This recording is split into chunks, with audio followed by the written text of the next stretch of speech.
एक गुरु और शिष्य जंगल से होते हुए अपने गांव जा रहे होते हैं। अंधेरा काफी हो चुका था। शिष्य ने अपने गुरु से कहा कि गुरुजी, काफी रात हो चुकी है, अगर आप कहे तो आज की रात यही आसपास के किसी गांव में गुजार ले। गुरुजी ने अपना सर हिलाया और वो आसपास के गांव में एक छोटे से घर के पास जाकर रुके। अब जैसे ही वहां गए तो गुरुजी के शिष्य ने दरवाजा खटखटाया। उस घर से एक गरीब आदमी बाहर आया तो गुरुजी ने बोला, हम अपने गांव जा रहे थे, लेकिन काफी रात होने के वजह से हमने इसी गांव में रुकने को सोचा। क्या हम आज रात आपके यहाँ रुक सकते हैं? गरीब आदमी बोला, हाँ क्यों नहीं, आप दोनों अंदर आ जाइए। अब जैसे ही गुरुजी अंदर गए उन्होंने देखा कि उस आदमी के घर में बहुत ज्यादा गरीबी थी। गुरुजी ने उससे पूछा कि आप काम क्या करते हो? वह गरीब आदमी बोला कि मेरे पास बहुत सारी जमीन है। तो गुरुजी ने बोला, अगर तुम्हारे पास बहुत सारी जमीन है तो इस तरह से क्यों रह रहे हो?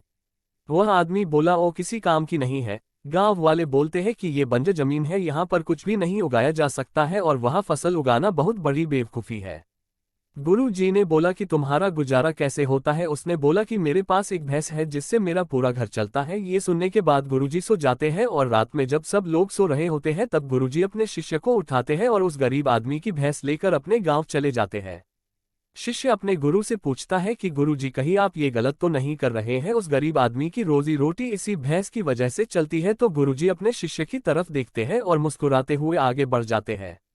उस बात को तकरीबन 10 साल गुजर जाते हैं और जो गुरु का शिष्य था वह बहुत बड़ा गुरु बन चुका था। तो एक दिन उन्हें उस गरीब आदमी की याद आती है कि मेरे गुरु ने उस आदमी के साथ अच्छा नहीं किया था, मुझे एक बार चलकर देखना चाहिए कि वह आदमी अब किस परिस्थिति में है।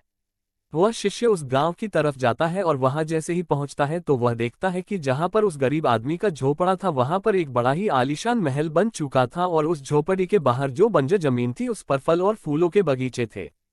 तभी उधर से उस घर का मालिक आता है। शिष्य उसे पहचान लेता है और उस आदमी को बोलता है, तुमने मुझे पहचाना? मैं अपने गुरु जी के साथ आया था, हमने एक रात के लिए आपके यहाँ रुके भी थे। वह आदमी उसे पहचान लेता है और बोलता है कि उस रात में आप कहाँ चले गए थे? और उस रात के बाद ही मेरी भैंस कहीं चली गई थी, मेरे पास कोई रास्ता नहीं था, तो मैंने अपने जमीन पर मेहनत की और फसल निकल आई और आज मैं इस गांव का सबसे बड़ा और सबसे अमीर आदमी बन चुका हूँ। ये सुनने के बाद शिष्य के आंखों में अपने गुरु जी के लिए आंसू आ गए और उसे ये बात अब समझ आई और वो रोने लगा। इस कहानी से हमें ये सीख मिलती है कि हमारे अंदर ऐसी बहुत सी टैलेंट छुपी हुई है, लेकिन हमें कोई ना कोई चीज रोक कर रखी है। वो आपके फैमिली वाले भी हो सकते हैं, आपकी जॉब भी हो सकती है, कुछ और भी हो सकता है। देखिए, आपके पास भी तो भैंस की जैसी कोई दूसरी चीज तो नहीं है जिसने आपको आगे बढ़ने से रोक कर रखा है।